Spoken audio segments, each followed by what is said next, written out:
Bismillahirrahmanirrahim. Assalamualaikum warahmatullahi wabarakatuh. Alhamdulillahi rabbil alamin. Wassalatu wassalamu ala asrofil anbiya wal mursalin wa ala alihi wa sahbihi ajma'in, amma ba'du. Jamaah yang dimuliakan Allah, kultum, pada siang hari ini saya akan menyampaikan sebuah catatan. Kalau kita bicara tentang catatan, berarti kita membicarakan tentang inti dari suatu masalah. Catatan ini saya ambil dari sebuah kitab yang catatan tersebut disampaikan oleh para ahli ibadah. Bunyi catatan tersebut yaitu ketaatan yang melahirkan kepahitan hidup masih lebih baik daripada ketaatan yang melahirkan kesombongan. Bahwa kesombongan dalam bahasa kita takabbur.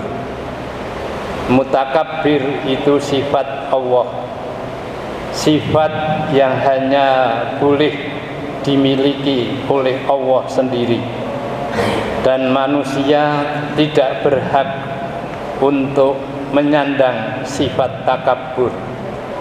Karena itu, kalau ada di antara kita yang mutakabbir, sombong dengan apa yang dia miliki, apa itu harta, apa itu pangkat, apa itu kedudukan dan lain sebagainya, mereka akan mendapatkan murka dari Allah Subhanahu wa ta'ala. Jamaah yang dimuliakan Allah, apa ada orang yang taat berujung kepada kepahitan hidup? Bukan sekedar ada, banyak sekali orang yang taat, orang yang baik, ujungnya pahit. Indonesia ada. Siapa? Abu Bakar Ba'asyir. Orangnya baik, orangnya taat. Habib Rizik baik, taat kepada agama Allah. Ujungnya apa? Kepahitan, di penjara. Orang sudah tua seperti itu. Abu Bakar Ba'asyir itu sudah tua, 80-an, harus mendekam di penjara. Nyolong orang, mangan barang haram enggak, taat tapi pahit. Jamaah yang dimuliakan Allah, ada Al-Kisah dalam kitab tersebut. Seorang ahli ibadah yang telah melakukan ibadah kurang lebih 500 tahun tanpa melakukan kemaksiatan dan kesalahan dalam ibadah. Makannya sedikit, bahkan diceritakan makannya tumbuh-tumbuhan. Kalau orang Jawa mungkin posong rawot, ya. Di Jawa itu ada istilah posong rawot, orang mangan sego, orang mangan daging dan lain sebagainya, untuk mendapatkan kanuragan yang tinggi. Dia berdoa 3 hal selalu yang dia panjatkan dalam doanya. 1, dia memohon kepada Allah dimatikan dalam keadaan sujud. Kedua, jasadnya pada waktu dikubur tidak dimakam oleh cacing tanah, Doa yang ketiga, di akhirat kelak dia bisa berkumpul dengan ahli-ahli ibadah. Doa itu dikabulkan. Ketika beliaunya wafat, Allah mengutus malaikat untuk dimasukkan ke dalam surga dengan rahmatnya. Catatan, dimasukkan surga dengan rahmatnya. Orang itu menolak. Aku ingin masuk surga dengan amal perbuatanku. Menolak kalau dia dimasukkan dengan rahmatnya Allah. Dia sombong. Saya masuk surga dengan amalku karena saya sudah beribadah sekian ratus tahun, tidak pernah berbuat jahat, maksiat pun juga. Malaikat kemudian berkata, engkau masuk surga dengan rahmatnya Allah. Orang itu tetap ngeyel bahasa Jawanya, tetap dia ingin masuk surga dengan perbuatannya, dengan amal baiknya, dan seterusnya. Malaikat kemudian mengajak orang tersebut, mari kita kalkulasi amalmu selama di dunia.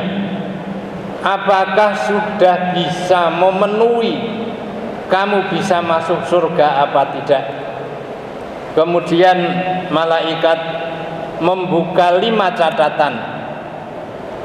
Catatan yang pertama yaitu catatan perintah Allah. Catatan yang kedua catatan larangan Allah. Catatan yang ketiga hak yang dibebankan oleh dia kepada Allah, oleh Allah kepada dia.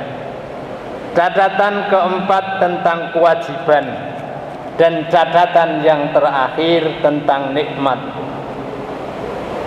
Semua catatan dari 1, 2, 3, 4, perintah dia taat, menjauhi larangan dia taat, menjalankan hak dan kewajiban dia baik,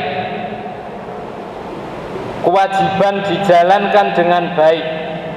Catatan yang keempat, nikmat Allah. Dialah di sini tidak lulus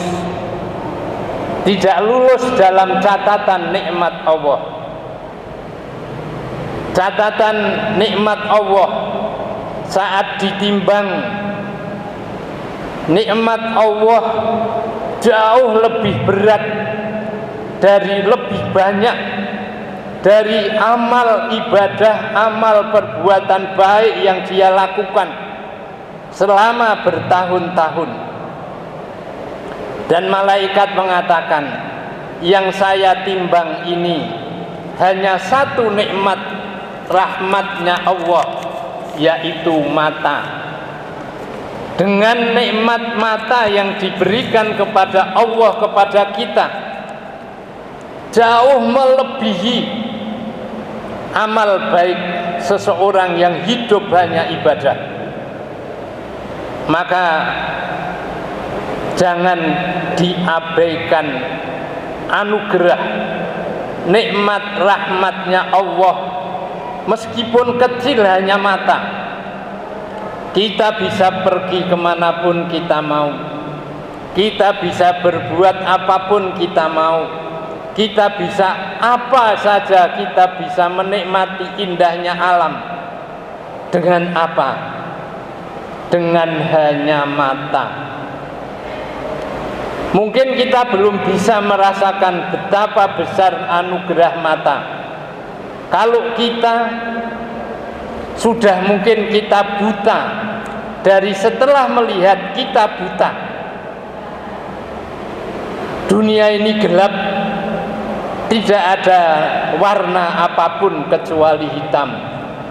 Mungkin baru saat itu kita merasakan betapa nikmatnya mata. Jangankan buta, seperti saya yang sudah usia 72 tahun. Matanya kalau melihat tulisan itu meskipun sudah pakai plus 4 gini ini masih nginceng, nggak kelihatan. Makan itu rasanya nggak enak kalau nggak nampak jelas. Rasanya lebih nikmat kalau kita bisa melihat dengan indah, dengan jelas. Sudah beda. Itu saja masih bisa melihat, apalagi tidak sama sekali. Maka kemudian Allah memerintahkan untuk dimasukkan ke neraka.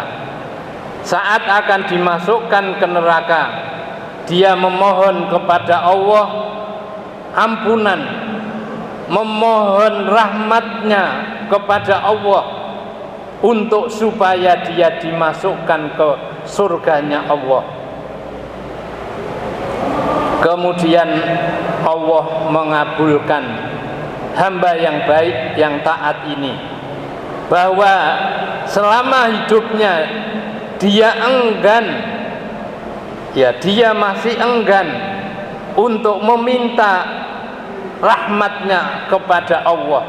Dia enggan, dia merasa bahwa ibadahnya sudah baik, enggan meminta rahmat yang ada pada Allah Subhanahu wa ta'ala. Maka jangan sombong, jangan metantang, meduntung. Kalau kita ini hebat, kalau saya ini berkuasa, kalau saya ini begini-begini. Ketahuilah, kamu bisa begitu tidak lepas dari rahmatnya Allah. Maka Nabi Muhammad diberi wahyu kepada Allah. Qul, katakan kepada mereka umatmu, apa? Bifadlillah wa birahmati, dengan karunia Allah, dengan rahmat Allah, kita bisa masuk surga, kita bisa hidup. Fadzalika falyafrahu, fabidzalika, bukan fabidzalika falyafrahu. Dengan itu maka kita diminta oleh Allah, bergembiralah dengan itu, dan ketahuilah huwa khairun mimma yajma'un.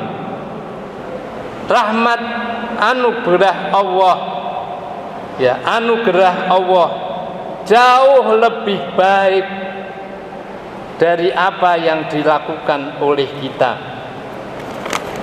Jamaah yang dimuliakan Allah, ada sebuah hadis yang berbunyi Allah menciptakan rahmat sebanyak 100 bagian. Satu bagian diberikan kepada hambanya, yang dengan satu bagian itu mereka saling berkasih sayang, dan yang 99 adalah miliknya Allah yang akan diberikan kepada hamba-hambanya, yang dalam keterangannya itu akan diberikan nanti di akhirat. Berarti yang 99 itu banyak yang ada di tangan Allah. Kita hanya diberi cepretan kecil satu. Oleh karena itu, tidak salah dalam hidup ini senantiasa kita bermohon kepada Allah untuk mendapatkan rahimnya Allah, rahmatnya Allah.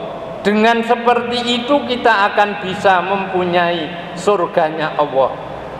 Maka para ulama, para kiai kalau berdoa dengan menggunakan sifatnya Allah, ya Rahmanud dunya, ya Rahim, ya Rahimul akhirah, ya Rahman dunya. Allah itu memberikan rahmannya di dunia, dan rahimnya di akhirat.